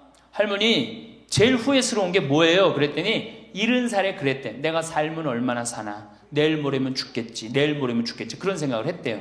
그래서 자식들이 어머니 어디 여행 갑시다. 그럼 내가 살면 얼마나 사는데 무슨 여행이냐. 니네들이나 갔다 와라. 난 여기 있을 테니까. 그러는데 80이 돼도 안 죽더래요.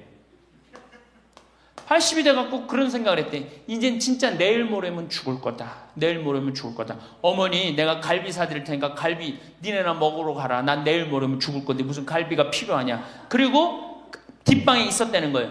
근데 90이 됐는데 그때도 안 죽더래요. 그래갖고 90이 돼갖고 진짜 내일 모레면 죽을 거다. 진짜 내일 모레. 그리고 100살까지 산 거예요. 이 할머니가. 제일 후회되는 게 뭐냐 그러니까 30년 동안 내일 모레면 죽을 거다. 그리고 뒷방에 앉아있던 게 제일 후회된다는 거예요. 30년이 짧은 세월이에요? 그 30년 동안 돌아다니고 먹고 싶은 거 먹고 만나고 싶은 친구 만나고 노인대학에 나오면 춤 시간도 있죠. 춤도 추고 박수도 치고 그랬으면 그 30년이 축복의 30년이야, 저주의 30년이야. 축복이죠. 근데 그 할머니는 어떻게 사는 거야? 저주의 30년을 사는 거예요. 어쨌든 이 할머니가 내가 살면 얼마나 사나, 손자 얼굴이나 보고 자식이나 밥이나 먹고 같이 살아야 되겠다. 그리고 그 집을 팔아갖고 아들 이름으로 다 해주고 들어온 거예요. 들어오는 순간 자식하고 살아요? 누구하고 살아요? 며느리하고 살죠. 며느리가 그동안 시어머니하고 안 살았는데 학교 선생님을 했으니 얼마나 꼬장꼬장해요. 챙견을 얼마나 하겠어. 이거 챙견 저거 챙견. 그래 며느리 미쳐 안 미쳐? 미치죠. 며느리 성당도 나가기 싫은 거. 시어머니 열심히 나가는 성당. 그러니까 어떻게 해? 성당 안 나가는데 성당 안 나간다고 또 욕하고. 그러니까 점점 원수가 되는 거예요.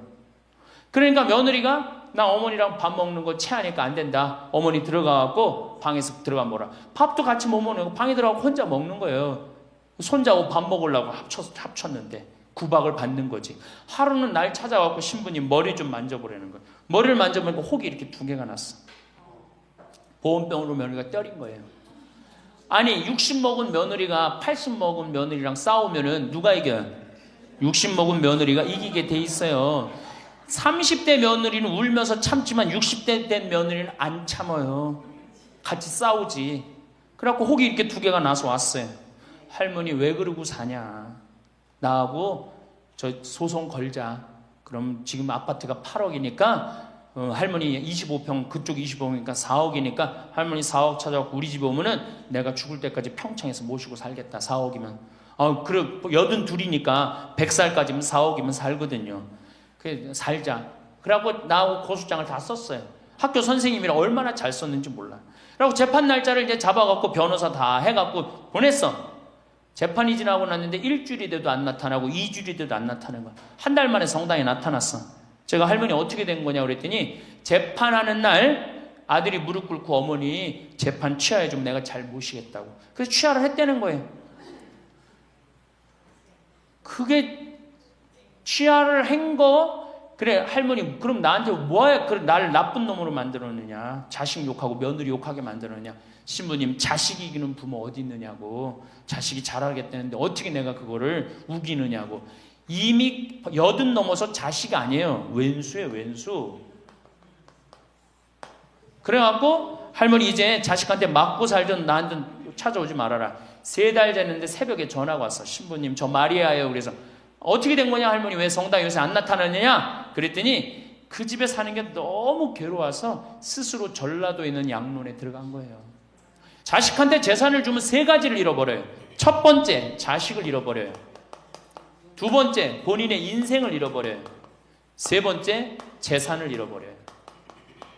그러니까 우리 할머니들은 자식도 안 잃어버리고 인생도 안 잃어버리고 재산도 안 잃어버리려면 어떻게 해야 돼? 자식하고 따로 내가 가지고 있는 은행에 가서 담보로 넣고 그거 쓰다가 죽는 게 제일 좋은 거예요. 자식한테 피해 안 주고. 그러면은 신부님 나 늙어서 죽을 때 어떻게 해? 늙으면은 남들이 알아서 해주겠지 이런 생각한단 말이야.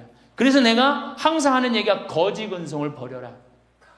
남들이 뭘 알아서 해줘. 늙은 나를 누가 책임져줘? 누가 책임져야 돼? 내가 책임져야 돼요. 그래서 내가 공부하고 내가 따라다니면서 배워야 돼. 그래서 60부터 64살까지 정규학교를 다녀야 돼. 이런 거 배우는 거. 근데 우리나라가 이 정규학교가 없는 게 너무너무 안타까운 거예요. 오늘도 황창현 신부님의 행복특강 잘 들으셨나요? 이어서 나이 들수록 들으면 도움이 되는 지혜의 말씀을 들려드리겠습니다. 그 누구에게도 의지하지 말아라. 오직 스스로를 등불로 삼고 의지하라. 이 밖에 다른 것에 의지해서는 안 되느니라. 너무 걱정하지 말고 순리대로 살라. 현재에 충실하라. 기대를 하지 말라. 내려놓아라. 집착에서 슬픔이 생기고 집착에서 두려움이 생긴다. 집착에서 벗어나라. 집착에서 벗어난 사람에게는 슬픔과 두려움이 없다. 행복한 사람들은 자신이 가진 것에 집중한다. 불행한 사람들은 자신이 가지지 못한 것에 집중한다. 이미 가진 것에 감사하지 않는 사람에게는 행복이 오지 않는다. 진정한 부자는 많이 가진 사람이 아니라 많이 베푸는 사람이다. 선을 행하는데 마음을 두어라. 선을 반복해서 행하면 기쁨으로 충만할 것이다. 결코 과거에 구애받지 마라. 과거가 너의 남은 삶을 고통스럽게 만드는 것이 아니다. 뱀이 허물을 벗듯이 과거에서 벗어나야 한다. 세상 모든 것은 변한다. 더 많이 가지려 허덕이지 말아라. 괴로워하지도 말아라. 시작이 있는 모든 것에는 끝이 있다. 고통이 너를 붙잡고 있는 것이 아니라 너가 그 고통을 안고 있는 것이다.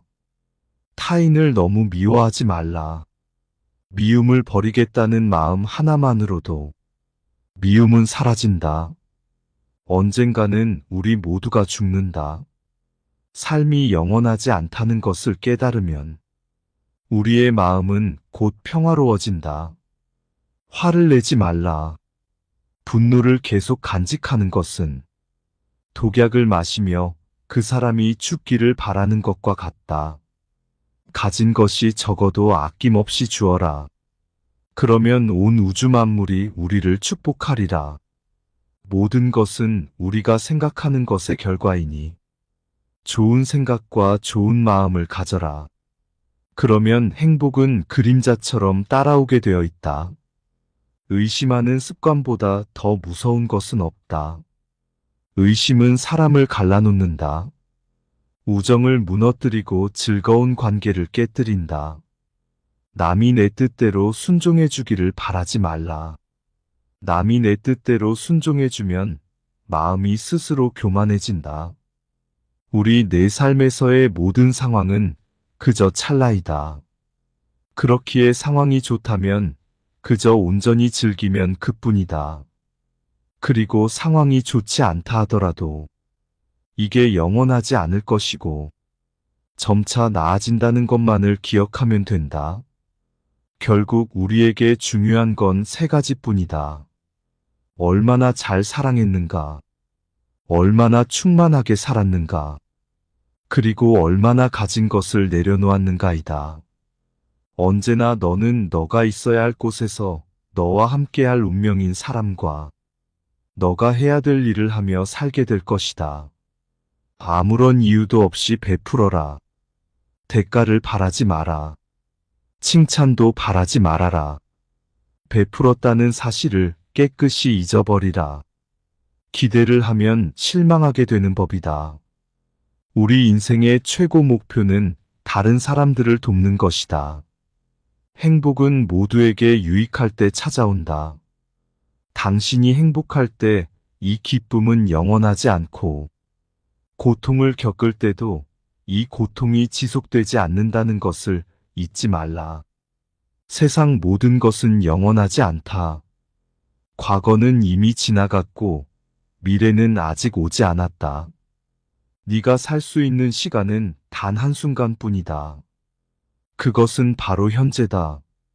현재에 충실히 살지 않으면 죽기 전에 후회가 남게 된다. 문제를 해결할 수 없다면 왜 걱정하는가? 처음부터 우리가 해결할 수 없는 문제였다면 걱정해도 아무 소용이 없다. 과거가 아무리 힘들어도 언제나 다시 시작할 수 있다. 매일 아침 우리는 새로 태어난다. 오늘 우리가 하는 일이 그 무엇보다도 중요하다. 답이 정해져 있음에도 보려 하지 않는 무지함을 경계하라. 남의 잘못을 보기는 쉽지만 나의 잘못을 보기는 어렵다. 사람은 남의 잘못은 쉽게 끄집어내면서도 자신의 잘못은 감추려고 만든다. 가지고 있는 것을 과대평가하지 마라. 남을 시기하지도 말아라. 남을 시기하는 자는 마음의 평화를 얻지 못한다. 다른 사람을 속이지 말아라. 경멸하지도 말아라. 저기 강물을 보아라. 작은 개울물은 시끄럽게 흐르고 큰 물은 조용하다. 채워지지 않은 것은 요란한 소리를 내고 가득 찬 것은 조용한 법이다. 우리는 우리 스스로 그 길을 나아가야만 한다. 벙어리처럼 침묵하고 임금처럼 말하며 눈처럼 냉정하고 불처럼 뜨거워라. 너희는 저마다 자신을 등불로 삼고 자기를 의지하라. 세상 모든 일은 저마다 적절한 시기가 있다. 다른 사람과 비교하면서 자신을 괴롭히면 인생의 즐거움을 모르게 된다. 타인과의 경쟁심으로 인해 인생의 소소한 기쁨을 잃어버리고 행복하지 않은 삶을 살게 된다. 너의 것이 아닌 것은 내려놓아라. 그리고 마음을 고요히 하라. 잘못을 기억하는 것은 마음에 짐을 지는 것과 같다. 견딜 수 없을 만큼 힘들고 고통스러울 때는 인생이 너에게 무언가를 가르치려고 하고 있는 것이다. 생각하는 대로 된다. 과거의 허물을 생각해서 지우지 못하면 마음의 짐이 되어 고통을 준다. 폭풍을 진정시키려 하지 말고 나 자신을 진정시키면 폭풍은 지나가게 되어 있다. 행복으로 가는 길은 존재하지 않는다. 행복 자체가 길이다. 당신이 사랑하는 삶을 살아라. 당신이 사는 삶을 사랑하라. 타인이 널 좋아하도록 너 자신을 바꾸지 말라. 오로지 솔직한 너 자신이 된다면 올바른 사람은 진짜 너의 모습을 사랑하게 될 것이다. 건강은 최고의 선물. 만족은 최고의 재산이다. 명상하며 두려움과 걱정에서 벗어나라. 어떤 말을 하든 신중하게 선택해야 한다. 주변 사람들이 그 말을 듣고 좋든 나쁘든 영향을 받을 것이기 때문이다. 베풀고 나누면서 살아라. 행복은 나눈다고 해서 줄어들지 않는다. 사랑은 너의 가장 깊은 영혼을 다른 사람에게 주는 것이다. 사람은 사랑으로 사는 것이다. 상대방에게 진심으로 대하여라. 온 마음을 다하라. 진정한 사랑은 이해에서 태어난다. 말을 잘한다고 해서 현명한 사람이 아니라 평화롭고 사랑할 줄 아는 사람이 진실로 지혜로운 사람이다.